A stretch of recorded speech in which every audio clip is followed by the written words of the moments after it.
कहानी की शुरुआत में हम ड्रासा नाम की एक शार्प शूटर को देखते हैं जो पिछले कई घंटों से एक टनल में छुपी हुई है। दरअसल वह यहाँ अपने शिकार का इंतजार कर रही होती है। ड्रासा को पास के एयरपोर्ट पर एक गवर्नमेंट अफसर को मारने का टास्क दिया गया था। कुछ ही देर बाद रनवे पर एक प्लेन लैंड करता है। ड्रासा को जैसे ही अपना शिकार नजर आया, उसने उसे कई किलोमीटर दूर से एक ही शॉट में खत्म कर दिया। ड्रासा अपना ये काम इतनी बारीकी से अंजाम देती है कि वहां पर मौजूद गार्ड्स को पता ही नहीं चलता कि गोली किसने और कहां से चलाई। अब यहाँ सीन शिफ्ट होता है और हम इस कहानी के दूसरे लीड कैरेक्टर लेवाई को देखते हैं। लेवाई एक मिलिट्री बेस पर पहुंचता है और वहां उसकी मुलाकात होती है एक लेडी ऑफिसर बार्तो से। बातचीत के दौरान हमें पता चलता है कि लेवाई एक आर्मी ऑफिसर था, लेकिन अब वह रिटायर हो चुका है। और सिर्फ इतना ही नहीं, वह एक स्नाइपर भी रह चुका है। वह अब तक 200 से भी ज्यादा लोगों को मार चुका है। बार्तो लेवाई से कहती है तुम्हें एक मिशन पर जाना है, लेकिन मिशन पर भेजने से पहले बार्तो लेवाई से एक बहुत ही जरूरी सवाल पूछती है। अगर तुम इस मिशन पर गए तो क्या तुम्हें याद करने वाला पीछे कोई है? ये बात सुनकर लेवाई को कुछ अजीब लगने लगता है, लेकिन फिर वह जवाब देता है, नहीं, मेरा इस दुनिया में अब कोई भी अपना नहीं है। ये सुनकर वो लेडी लेवाई से कहती है, तुम तैयारी कर लो। कुछ घंटे बाद तुम्हें उस मिशन पर भेजा जाएगा और वहां तुम्हें 1 साल के लिए रहना है। इसके बाद लेवाई को बेहोश कर दिया जाता है और जब उसकी आंख खुलती है तो वह अपने आप को एक एरोप्लेन में पाता है।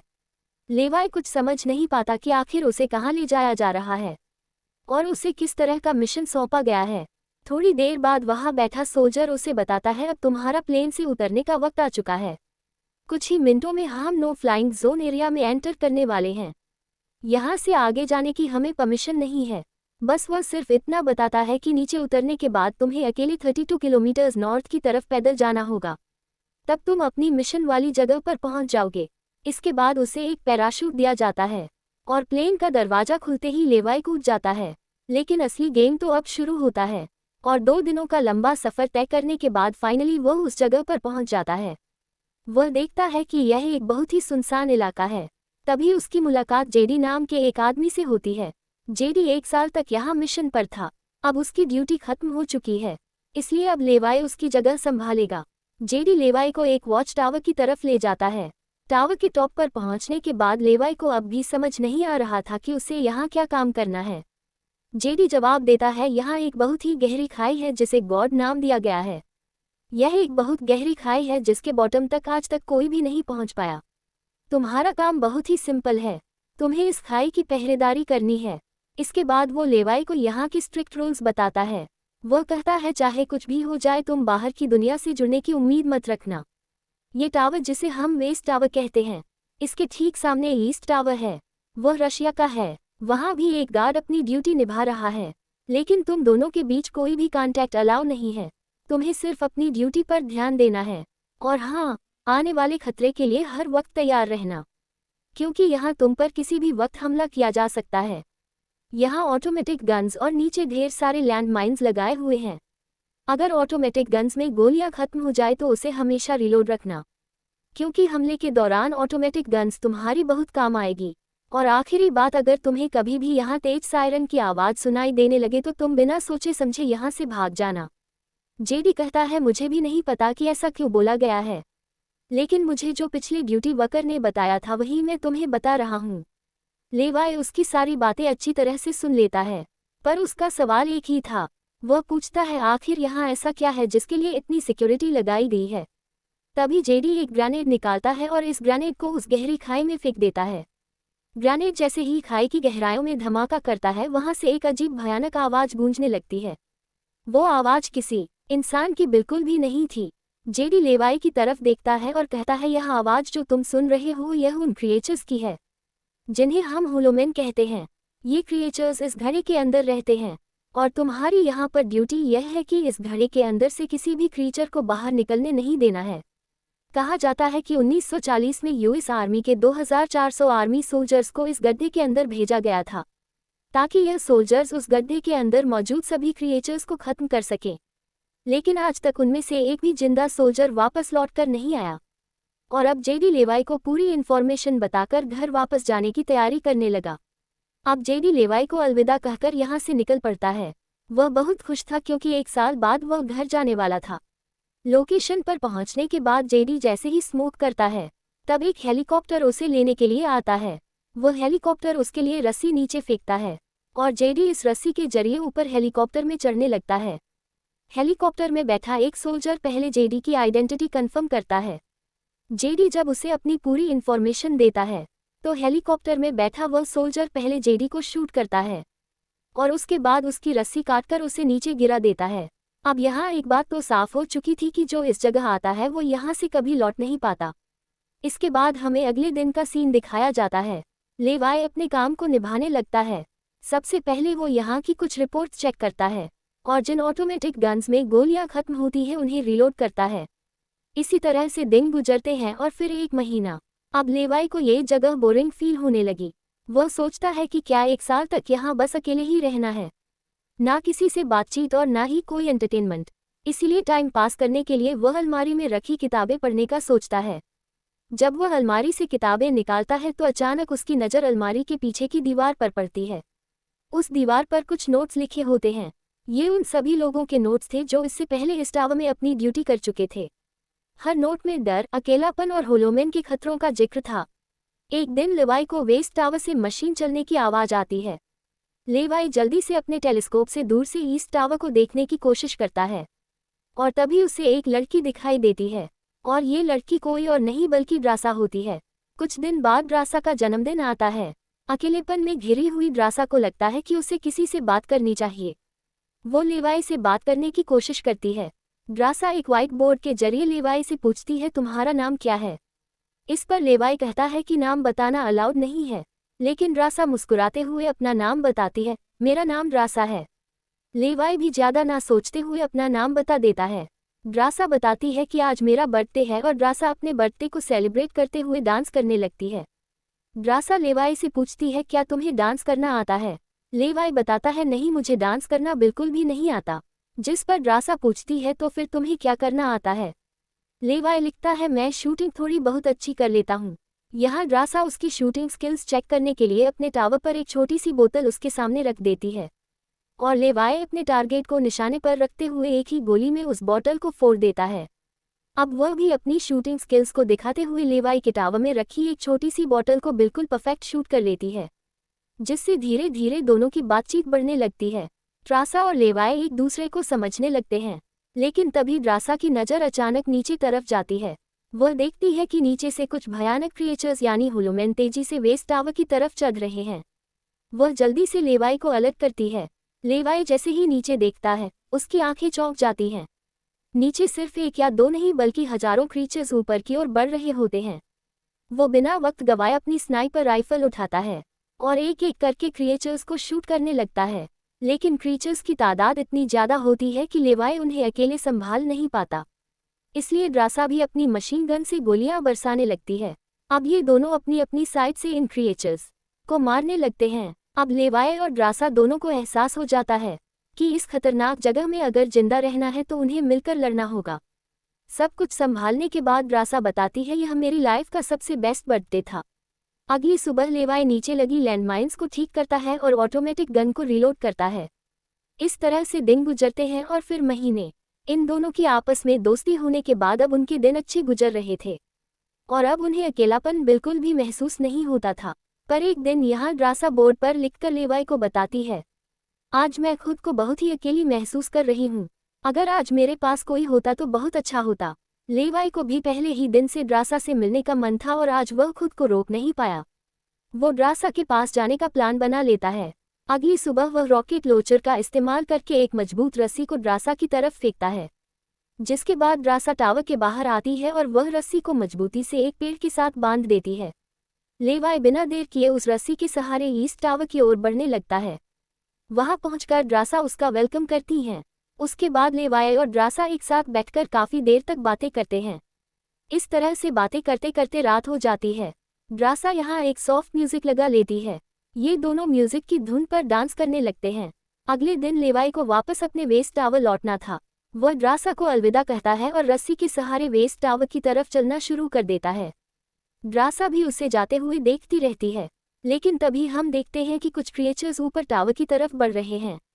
जिनमें से एक क्रीचर वहां लगे लैंडमाइन से टकरा जाता है और एक जोरदार धमाका होता है। लैंडमाइन के फटने से लोहे के पार्ट्स हवा में उड़ जाते हैं। उनमें से एक पार्ट रस्सी से टकरा जाता है जिससे रस्सी टूट जाती है और वह तेजी से उस खाई में गिर जाता है। लेवाई को गिरते देखकर ट्रासा बिना सोचे समझे अपना पैराशूट उठाकर वह भी उस खाई में कूद जाती है। खाई की गहराई में गिरने के बाद रासा पानी की तेज बहाव वाली नदी में बहने लगती है। वह किसी तरह नदी से बाहर निकलकर किनारे तक पहुंच जाती है। दूसरी तरफ लेवाई की किस्मत अच्छी होती है कि वह एक बड़े से पेड़ पर गिरा था। इतनी ऊंचाई से गिरने के बाद उसे चोटें तो काफ़ी सारी आ जाती हैं, पर उसकी जान बच जाती है। जैसे ही उसकी आंखें खुलती हैं, वो देखता है कि एक बड़ा कीड़ा उस पर हमला करने के लिए बढ़ रहा है। वह खुद को बचाने की कोशिश करता है, पर तभी पेड़ की लकड़ी टूट जाती है और लेवाई नीचे पेड़ की जड़ों पर गिर जाता है। नीचे गिरते ही पेड़ की जड़ों ने उसे पकड़ लिया। इससे पहले कि यह जड़ें लेवाई को मार देती, वहां ट्रासा पहुंच जाती है। वह जल्दी से चाकू निकालकर इन जड़ों को काटने लग जाती है, जिससे लेवाई आज़ाद हो जाता है। इसके बाद लेवाई और ट्रासा चारों ओर देखने लगते हैं। हर तरफ सन्नाटा और डर का माहौल छाया होता है। तभी अचानक पेड़ों की आड़ से कुछ क्रिएचर्स निकलकर उन पर हमला कर देते हैं। यहाँ उनके बीच एक बड़ी फाइट होने लगती है। लेवाई अपनी बंदूक से गोली सीधे एक क्रीचर के सर में मारता है। एक के बाद एक दोनों ने मिलकर दोनों क्रिएचर्स को खत्म कर दिया। यहाँ लेवाई की नज़र क्रीचर की डेड बॉडी पर पड़ती है। वह देखता है कि क्रीचर ने वही आर्मी वर्दी पहन रखी थी जो किसी जमाने में अमेरिकन सोल्जर्स की होती थी। ये देखकर लेवाई के रोंगटे खड़े हो जाते हैं। तभी उसे जेडी की वो बातें याद आती हैं जब उन्होंने बताया था कि 1940 में 2400 सोल्जर्स के एक बड़े ग्रुप को इस खाई में भेजा गया था और वह सैनिक कभी वापस नहीं लौटे थे। उसके बाद लेवाई और ट्रासा एक अजीब भयानक सी जगह पर पहुंच जाते हैं। यहाँ का मंजर किसी बुरे सपने जैसा था। हर तरफ इंसानों के सड़े गले शरीर पड़े थे और सबसे अजीब बात यह थी कि इन शरीरों के अंदर से पेड़ पौधे उगाए थे। ऐसा लग रहा था जैसे कोई जानलेवा वायरस ने इस जगह को अपनी गिरफ्त में ले लिया हो। तभी अचानक पेड़ों के बीच से कुछ हलचल होती है। लेवाई और ट्रासा समझ जाते हैं कि क्रिएचर्स एक बार फिर उनका पीछा कर रहे हैं। तभी लेवाई की नज़र सामने पहाड़ में बनी एक पुरानी सुरंग पर पड़ती है। वह दोनों फौरन उस सुरंग के अंदर घुस जाते हैं। अंदर जाकर उन्हें पता लगता है कि असल में यह एक पुरानी लैब है। यहाँ हर जगह टूटी फूटी कांच, मशीन और पुराने जंग लगे हुए कंटेनर्स पड़े थे। यहाँ लेवाई को एक पुराना डीवीडी कैसेट मिलता है। लेवाई डीवीडी को प्ले करता है और स्क्रीन पर एक लड़की नजर आती है। वह लड़की कहती है कि हम लोग यहाँ एक सीक्रेट केमिकल मिसाइल प्रोजेक्ट पर काम कर रहे थे। हमारे साथ सैकड़ों साइंटिस्ट थे, पर एक दिन यहाँ भूकंप आया। भूकंप के तेज झटके से मिसाइल की केमिकल लीक हो गई। जहरीला केमिकल हवा में मिलने लगा। कुछ ही घंटों में लोग वायरस से इन्फेक्ट होने लगे।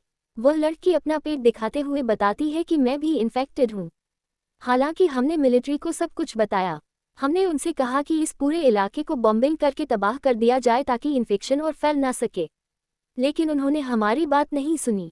इस वीडियो को देखने के बाद लेवाई को वहाँ एक नए जमाने का कंप्यूटर मिलता है। लेवाई उसे ऑन करता है और उसमें मौजूद जानकारी को देखकर एकदम सुन रह जाता है। उसे डार्क लेक नाम की एक कंपनी के बारे में पता चलता है जो पैरामिलिट्री बनाने का काम करती है। ये कंपनी यहाँ से इन्फेक्टेड लोगों के सैंपल्स इकट्ठा करके अपने कंट्री के सोल्जर्स को सुपर सोल्जर्स में कन्वर्ट करने के लिए उन पर एक्सपेरिमेंट करती है। यही वजह है कि कोई भी देश इस जगह को मिटाना नहीं चाहता। इसके अलावा लेवाई को ये भी पता चलता है कि यहाँ पर एक बहुत ही बड़ा मिसाइल है। जब वह फटेगा तो 4 किलोमीटर की लंबाई में सब कुछ मिटा देगा। लेवाई और ट्रासा ये सारा राज समझ जाते हैं। उन्हें पता चल जाता है कि जिस लेडी बार्तो ने उन्हें यहाँ भेजा था वही इस जगह की ओनर है और वह इस जगह का गलत इस्तेमाल कर रही है। और इस जगह को सीक्रेट रखने के लिए लेडी बार्तो हमेशा ऐसे इंसान को चुनती थी जिसका पीछे कोई पूछने वाला नहीं हो, और उस इंसान को यहाँ साल भर ड्यूटी करने के बाद मार दिया जाता, जिस तरह से जेडी को मार दिया गया था, ताकि वह बाहर आकर दुनिया को इस जगह के बारे में नहीं बता सके। ये सब जानने के बाद जैसे ही ये दोनों वहाँ से निकलते हैं, तभी एक क्रीचर ट्रासा को रस्सी से जकड़कर अपने साथ ले जाता है। लेवाई ट्रासा की तलाश में यहाँ वहाँ भटकता है, लेकिन उसे ट्रासा कहीं दिखाई नहीं दे रही थी। तभी लेवाई एक ऐसी जगह पर पहुंचता है जहां एक बड़ी मिसाइल रखी हुई थी। लेवाई को सब कुछ साफ समझ आ चुका था। असल में वॉच टावर में पहले रह चुके लोग जब ये कहते थे कि अगर सायरन की आवाज़ सुनाई दे तो जितनी जल्दी हो सके यहाँ से भाग जाना चाहिए, वह दरअसल इस मिसाइल की ही बात कर रहे थे। दूसरी तरफ उस क्रिएचर के कब्जे में ट्रासा खुद को छुड़ाने की कोशिश करती है और जैसे तैसे करके वह खुद को छुड़ा लेती है। आज़ाद होते ही ट्रासा और क्रिएचर के बीच फाइट छिड़ जाती है। लेवाई भी ट्रासा को ढूंढते ढूंढते वहां पहुंच जाता है और वह भी फौरन क्रिएचर पर हमला कर देता है और ये दोनों मिलकर उसे आग लगाकर जला देते हैं। और अब बारी आती है इन लोगों की यहाँ से निकलने की। थोड़ा सा आगे चलने के बाद उन्हें एक गैराज नजर आता है जहाँ पर एक गाड़ी खड़ी होती है। ये दोनों जल्दी से उस गाड़ी में बैठ जाते हैं और उस जगह से निकलने की कोशिश करने लगते हैं। आखिरकार कुछ दूरी तय करने के बाद उन्हें एक रस्सी नजर आती है जो ऊपर वॉच टावर तक जाती थी, लेकिन अब वो क्रीचर्स भी उनका पीछा करते हुए वहां तक पहुंच चुके थे। इसलिए लेवाई समझदारी से काम लेते हुए जीप को रस्सी से बांधकर ऊपर चढ़ने लगता है। ये लोग जीप को इसलिए रस्सी से बांध लेते हैं। वो क्रचर्स उन पर हमला करते हैं और यहाँ उनके बीच एक बड़ी फाइट होती है, लेकिन वो क्रचर्स तादाद में काफ़ी ज़्यादा थे, इसलिए वह इन पर भारी पड़ रहे थे। यहाँ लेवाई के दिमाग में एक आइडिया आता है। वह जीप की पेट्रोल टैंक इन क्रिएचर्स पर लीक कर देता है, जिससे निकलने वाले तेल को आग लगाकर उन सभी क्रीचर्स को जला देता है और आखिर में ये लोग उस जीप की रस्सी काटकर उसे नीचे छोड़ देते हैं, जिससे वह सभी क्रीचर्स मारे जाते हैं। इस तरह से ये लोग फाइनली ऊपर चढ़ने में कामयाब हो जाते हैं। अब इन दोनों को पता चल चुका था कि अगर ये दोनों यहाँ साल भर ड्यूटी कर भी लें तब भी आखिर में इन दोनों को मार दिया जाएगा। इसलिए अब ये दोनों एक बड़ा फैसला करते हैं कि अब वह इस जगह की रक्षा नहीं करेंगे, बल्कि इस जगह को तबाह कर देंगे ताकि इनकी तरह कोई दूसरा सोल्जर यहाँ पर ना फंस सके और इस जगह का गलत इस्तेमाल बंद हो जाए। यहाँ ट्रासा कहती है, मेरे पास फ्रांस में छुपने के लिए एक जगह है, हम वहाँ जाकर शादी करेंगे और आगे की जिंदगी वहीं पर बिताएंगे। लेवाई ट्रासा की बात मान जाता है और अब वह कहता है, मुझे वापस अपने टावर पर जाना होगा। मैं वहां जाकर टावर में एक बॉम्ब फिट करूंगा और साथ ही इस मिसाइल को भी एक्टिवेट कर दूंगा, जिससे ये पूरी जगह तबाह हो जाएगी। जिसके बाद लेवाई रस्सी की मदद से अपने टावर तक पहुंच जाता है। इस बीच लेडी बार्तो लेवाई से कांटेक्ट करती है और सवाल करती है, क्या तुम इस गड्ढे के अंदर गए थे, क्योंकि किसी ने हमारे कंप्यूटर को ऑन किया है। लेवाई यहाँ पर झूठ बोलकर बताता है, नहीं मैं वहाँ नहीं गया था। लेकिन बार्तो जानती है कि लेवाई झूठ बोल रहा है। उन्होंने सिक्योरिटी कैमरास में सब कुछ देख लिया था कि लेवाई और ट्रासा दोनों गड्ढे के अंदर गए थे। फिर भी वो अपनी बात को आगे बढ़ाते हुए कहती है, अगर तुम नहीं गए तो फिर जाहिर सी बात है कि यह सारा काम उस वेस्ट टावर वाले गार्ड का है। तुम एक काम करो कि उस वेस्ट टावर वाले इंसान यानी ट्रासा को मार दो, क्योंकि उसने रूल तोड़ा है। यहाँ लेवाई हाँ तो बोल देता है, लेकिन बार्तो को पता चल चुका था कि यह उसे नहीं मारेगा और वह समझ चुकी थी कि ये दोनों अब यहाँ से भागने वाले हैं और बाहर जाकर दुनिया को इस जगह के बारे में बता देंगे। इसीलिए वह खुद हेलीकॉप्टर में यहाँ पहुँचती है, लेकिन बार्तो के पहुँचने से पहले ये दोनों अपनी पूरी तैयारी कर चुके थे। लेवाई टावर से काफ़ी दूर जाकर अपनी लाइफ का सबसे लंबा शॉट लेता है और सीधा उस टावर पर गोली मारता है जो सीधा नीचे मिसाइल से कनेक्ट था, जिससे एक तेज सायरन बजने लगता है। अब उनके पास टाइम कम था। ये दोनों तेजी से भागने लगते हैं, क्योंकि जब मिसाइल फटेगी तो वह 4 किलोमीटर के एरिया को तबाह कर देगी। लेवाई और ट्रासा दोनों पूरी ताकत से जंगल की ओर भागने लगते हैं। ट्रासा अपनी जान बचाते हुए उस जगह से काफ़ी दूर निकल जाती है, लेकिन लेवाई के पैर में चोट आई थी जिससे वह तेज नहीं भाग सकता था। दूसरी तरफ बार्तो को भी यह समझ आ चुका था कि जल्द ही मिसाइल ब्लास्ट होने वाला है। ठीक इसी वक्त मिसाइल एक्टिवेट हो जाती है और एक बहुत ही बड़ा धमाका होता है, जिससे पूरी खाई तबाह होने लगती है। ये ब्लास्ट इतना भयानक था कि उसके झटके दूर तक फैल गए, जिसमें बार्तो का हेलीकॉप्टर भी उस धमाके की चपेट में आ जाता है और वह वहीं मारी जाती है। ट्रासा ने तो फासला तय कर लिया था, लेकिन लेवाई उस धमाके की लपेट में आ जाता है और धमाके से आने वाली तेज हवा उसे पानी में गिरा देती है। दूसरी तरफ खाई में सभी क्रिएचर्स मारे जाते हैं। अब सिर्फ ट्रासा उस धमाके में जिंदा बच गई थी और वह एक ऊंची जगह पर खड़ी होकर लेवाई का इंतजार करने लगी। इंतजार करते करते रात हो जाती है, लेकिन लेवाई का कोई अता पता नहीं चलता। वह समझ जाती है कि अब लेवाई जिंदा नहीं रहा, जिसके बाद वह यहाँ से चली जाती है और इसी के साथ यह कहानी खत्म हो जाती है। मिलते हैं अगले वीडियो में।